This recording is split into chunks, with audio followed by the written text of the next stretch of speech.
જય શ્રી કૃષ્ણ. જય હો, મંગલમય હો. આપ સર્વે મજામાં હશો. હું અત્યારે અમેરિકા છું.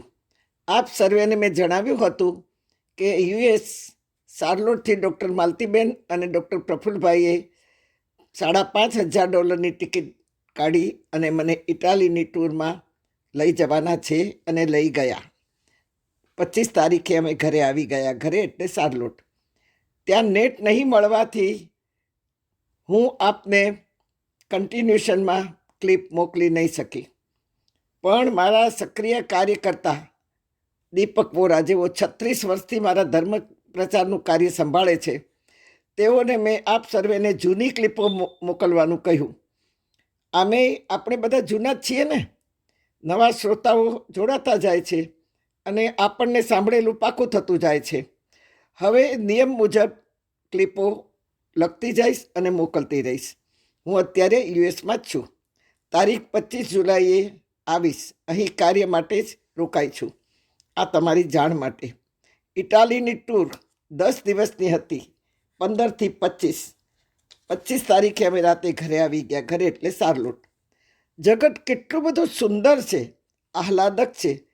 આ જ્યારે વિચાર આવે છે તો તેને બનાવનાર કેટલો અદ્ભુત હશે, અવર્ણનીય હશે, કે જેનું વર્ણન જ નથી. આહલાદક હશે, કારણ કે ત્રણેય વાત ઈશ્વર નિભાવી રહ્યા છે આજે યુગો યુગોથી. કર્તા, કારણ અને કર્મ, આ ત્રિવેણી સંગમ ઈશ્વર નિભાવી રહ્યા છે. એમ તો આપણે પણ ત્રણેય કર્મો આપણી સાથે જ છે, ત્રણેય વાતો, પણ આપણે ત્રણેય નિભાવી નથી શકતા. આપણે કરતા જરૂર છીએ. આપણે સમાજમાં કરતા છીએ, પરિવારમાં છીએ, વ્યવહારમાં છીએ, સગા સંબંધીઓમાં, મિત્રોમાં પણ આપણે કરતા બનીને કર્મ કરીએ છીએ. પણ કારણ જળતું નથી. આપણે વ્યવહારે કરીએ છીએ, ન છૂટકે કાર્ય કરીએ છીએ, અથવા આપણને કોઈ લાભ થતો હોય એ કારણ હોય તો જ આપણે કાર્ય કરતા હોઈએ છીએ, અથવા તો આપણી એન્ટરટેનમેન્ટ માટે કાર્ય કરતા હોઈએ છીએ. નિસ્વાર્થ ભાવે જે ઈશ્વર કરે છે આ જગતનું કાર્ય, એ કાર્ય હજી સુધી આપણે કર્યું નથી. અને એ કારણ પણ આપણને જડતું નથી. આપણે કરતા જરૂર છીએ, પણ કર્મ કરીને કર્મ શા માટે કરીએ છીએ તેનું કારણ આપણને જડતું નથી. જ્યારે ઈશ્વર કરતા છે, એનું કર્મ અવિરત ચાલ્યા કરે છે, કારણ કે એ જગતનો માતા, ધાતા, પિતા, મહ છે. એને જગતના જીવોને જીવાડવા છે. વૃક્ષ, વનસ્પતિ, જળચર જીવો, કીડી મકોડાની સૃષ્ટિથી માંડીને તમામ વાતોને એને સંભાળવાની છે. ઈશ્વરે તમામને ડ્યુટી સોંપી છે. કોઈને વેકેશન આપ્યું નથી. એક પણ દિવસની છુટ્ટી નથી.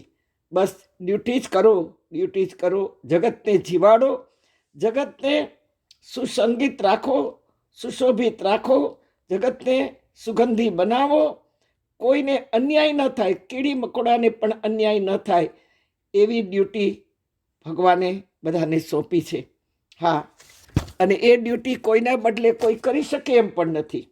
સૂરજનું તપવું, ચંદ્રમાનું ઠરવું, કોઈનું લહેરાવું, તો નદીઓનું તરંગવું, કોઈનું ગાવું, કોઈનું આલાપવું, આપણને માત્ર હસવું જ સોંપ્યું છે, ખુશ રહેવું જ સોંપ્યું છે. જે આપણી આટલું કરીએ તે પણ શક્તિ ધરાવતા નથી. આપણને આટલું જ કાર્ય સોંપ્યું છે પણ કરી શકતા નથી. અને હા, કરીએ છીએ તો એક ફરિયાદ કરીએ છીએ. થોડું થિંકિંગ બદલીએ. ફરિયાદ નહીં, ફરી ફરીને યાદ કરીએ ઈશ્વરને. બસ આ જગતનો કરતા ઈશ્વર છે, તેથી જગતના તમામ જીવોને એ જીવાડે છે. અને કારણ ભગવાન ઈશ્વરનું આ શાશ્વત કર્મ છે. તેથી ભગવાન એક જ આ જગતમાં કરતા છે. એ કારણ છે બધાને જીવાડવાનું, કારણ કે ન એકાકી રમતે, ઈશ્વર પણ એકલા રહી શકતા નથી.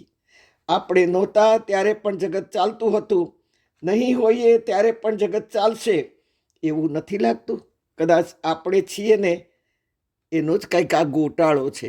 તમે જુઓ, સૂરજ તપતો જગને કાજે, ચાંદલિયો રસધાર વહાવે, મૂક બની સાગર લઘરાએ, નદીઓ હરિયાળી લઈ આવે.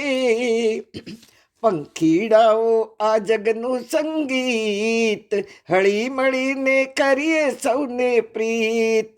જીવ જગત જગદીશ તણું આ ગીત, હળી મળીને કરીએ સૌને પ્રીત.